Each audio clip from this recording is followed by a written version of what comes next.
好了，刷子的清洗呢，我们就到这里了。接下来呢，给大家讲一下海绵的挑选以及清洗方法。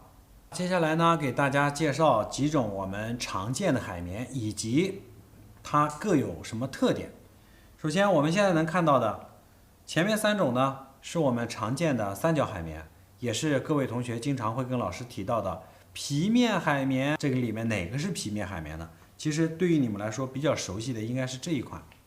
海绵呢，应该分2个面，绒面和光滑面。所以说我们这里能看到这一块海绵的光滑面在弧形边的这个位置，绒面呢在其他的几个边。这一款海绵呢，相对来说质地弹性比较强，吸水以后呢不会有太大的体型变化。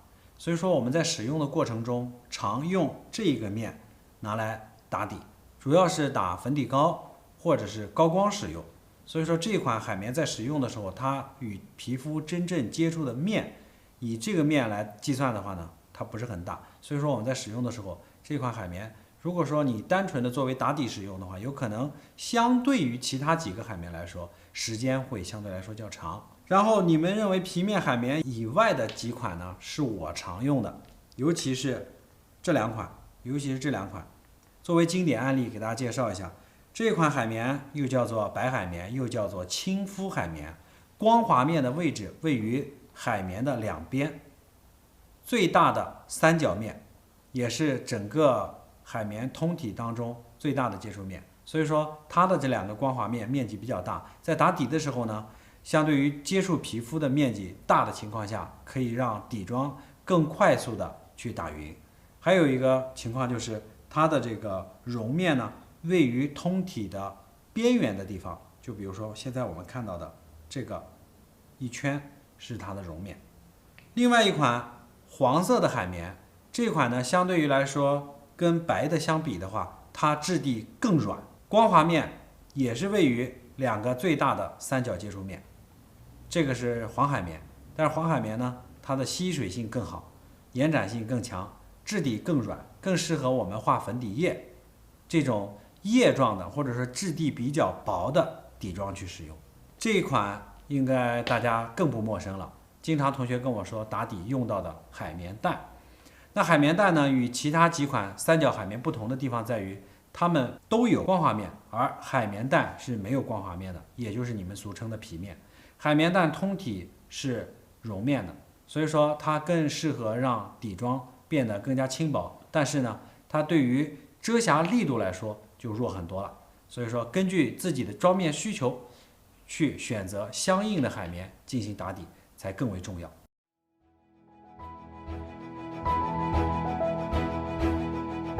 好了，接下来给大家演示一下每款海绵吸水以后它的体型上的变化和软硬度的一个测试。好了，接下来做喷水实验。首先我们用到各位同学常说的这个皮面海绵，喷水以后湿水的时候呢，我们需要将整个海绵润透，并且用餐巾纸在底下垫一下，这样的话呢更标准一点。也就是说多的水分呢不会流的到处都是，会被餐巾纸吸走。好了，这个已经是湿润好了的海绵，看一下体型几乎没有变化。接下来我们试第2款。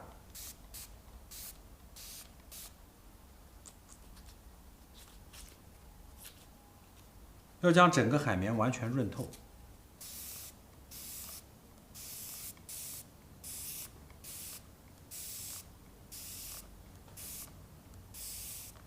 好，它有明显的变大和变厚，对比一下。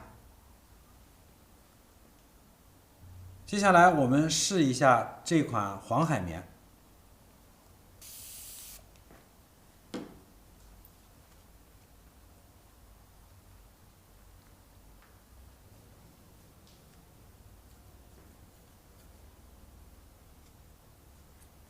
好，我们再次比较一下，它不仅比刚刚变厚了，它也变大很多。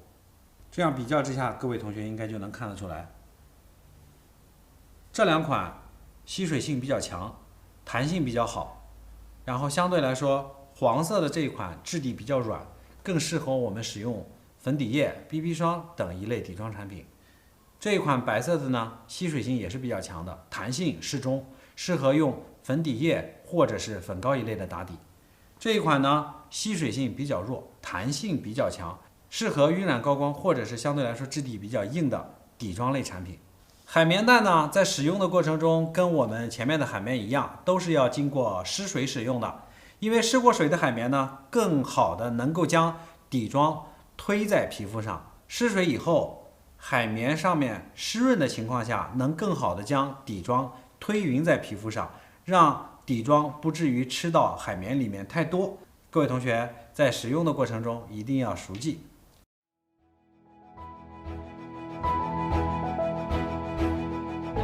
接下来呢，给大家介绍一下清洗海绵的办法。其实清洗海绵有很多窍门的，但是呢，我们这里最常用的一种技法就是用到这样一个比较厉害的神器。好了，这个呢是洗衣服的肥皂，这个是我们洗海绵最常用的一款又实惠又好用的一个神器。接下来给大家演示一下我这块脏了的海绵是怎么样通过洗衣皂去把它洗干净的。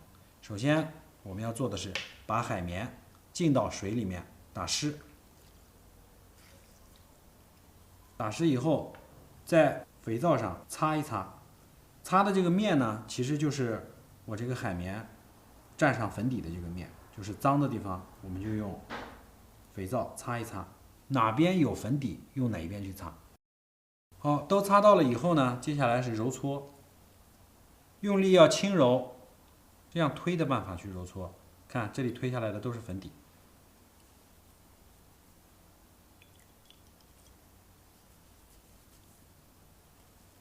轻轻的挤压，把里面多余的水分和肥皂把它挤出来，这样反复的这样漂洗几次。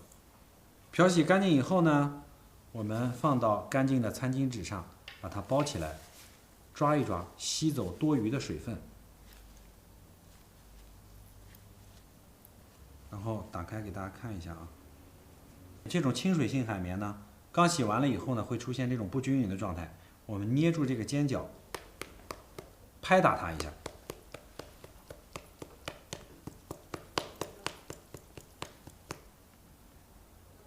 看一下，它就又恢复如初了。用餐巾纸把它包好，放在通风处晾干就可以了。切记不能暴晒，否则的话，海绵很容易开裂，就没有办法继续正常使用了。这个就是我们海绵的清洗方法，你学会了没有？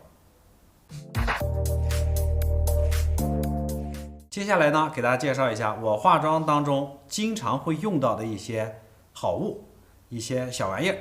那我在这里一一给大家做展示。首先，这个是我最常用的，用来补毛流的一支眉笔，这个叫大宝剑形状。其实它是什么呢？是一支特种铅笔。当然，有的同学会说，这种特种铅笔会不会伤皮肤？如果说按照我们现在的这个化妆的一个角度来说，它的这个质地会和我们的眉笔的质地相同。在使用的过程中呢，我们用它来补毛流的话是没有什么问题的。当然，比较难的地方是在于我们要学会怎么去削。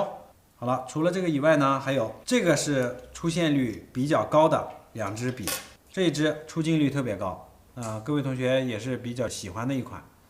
这个呢是美甲当中经常用到的，叫拉线笔，毛发比较少，然后根状呢比较细，适合拿来补毛流或者是一些很细小的睫毛等等。平时在使用的时候呢，记得一定要保护好它这个毛锋，否则的话容易损坏啊。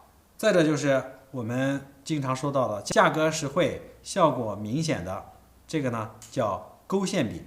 通常老师在使用的时候，型号呢一般选择2个0或者是3个0的型号，因为只有2个0或3个0的这个型号呢，我们在使用的过程中，它的这个持续的续航能力，或者说我们可以多画出来的笔数会多一些，弹性也会更好，不容易出现波浪纹或者是抖动会出现的一些锯齿状等等。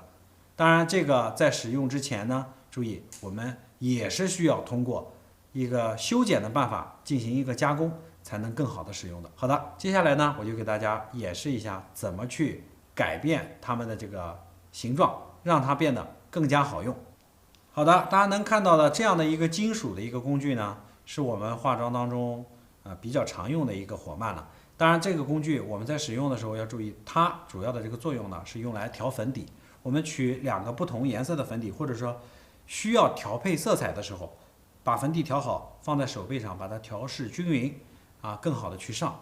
还有就是它可以拿来撑美目贴，美目贴贴完了以后，如果说出现开胶或者是需要弥补的状态，我们刷完胶水，等胶水干了以后去撑眼皮的时候，它也是很好用的一个工具。好的，接下来呢，教一下大家如何去消除眉笔当中的大宝剑。不知道各位同学对于这个大宝剑怎么理解啊？只是说听说大砍刀的会比较多，那在松仁老师这里呢，大宝剑我觉得更为实用一些。好的，接下来呢，给大家演示怎么削这个大宝剑。首先呢，我们找一个比较方便的一支削笔的刀什么刀都可以，好用就行。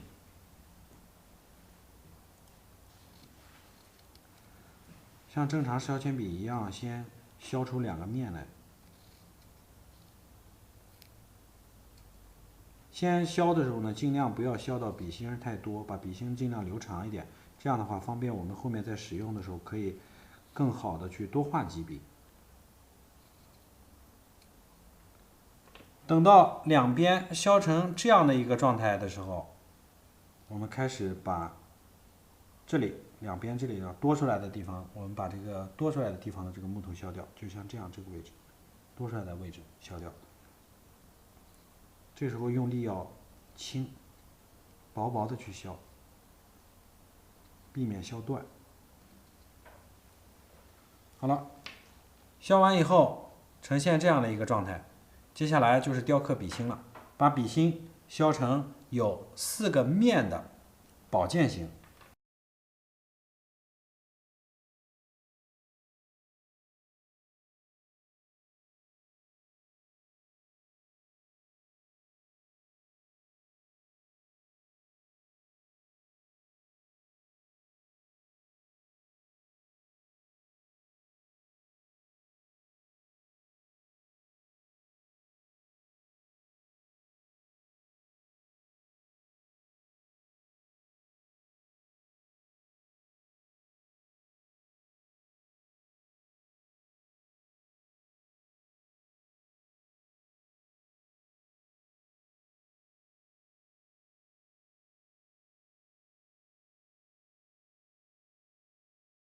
好的，这4个切面呢，各位同学在理解起来有可能有点困难啊。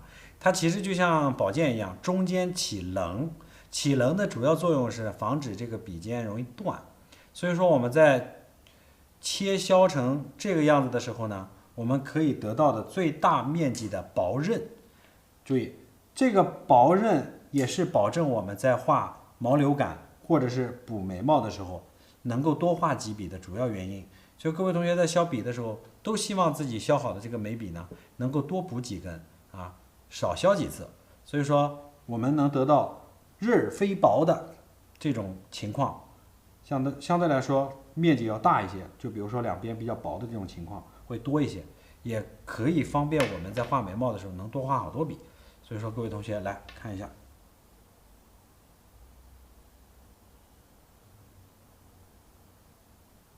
看，它可以重复画很多笔，都没有变粗。试想一下，它可以补多少遍眉毛？而且只是其中一个面，另外一个边对比一下，同样仍旧是很细。转过来看一下。好的，这个就是松仁老师所说的大宝剑，你学会了没有？好，接下来呢，给大家介绍一下我们平时化妆当中拿来画下睫毛的。当然大家知道，拉线笔可以很好的画出眉毛的毛流，但是呢，要想画好一个下睫毛，那我们可以用勾线笔来完成。但是勾线笔一定要注意的就是需要经过一定的改良，它才能够更好的提供我们画下睫毛。所以说接下来呢，给大家演示一下怎么去修剪的这个勾线笔。接下来把这根勾线笔把它刷毛呢推成这个样子，然后呢我们在底边的地方给它剪掉一些，转圈的剪，直到把它剪细。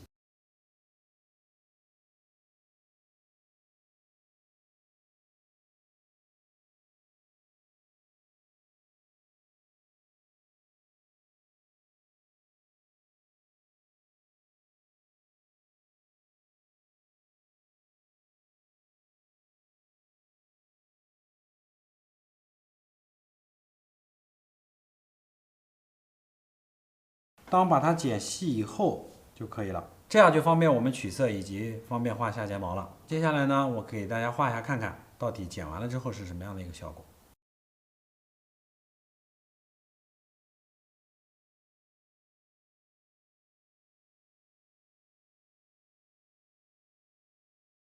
这样呢，就可以勾勒出很细的线条，以及更方便我们画出下睫毛。可以画出单根的、分簇的、开散的都可以。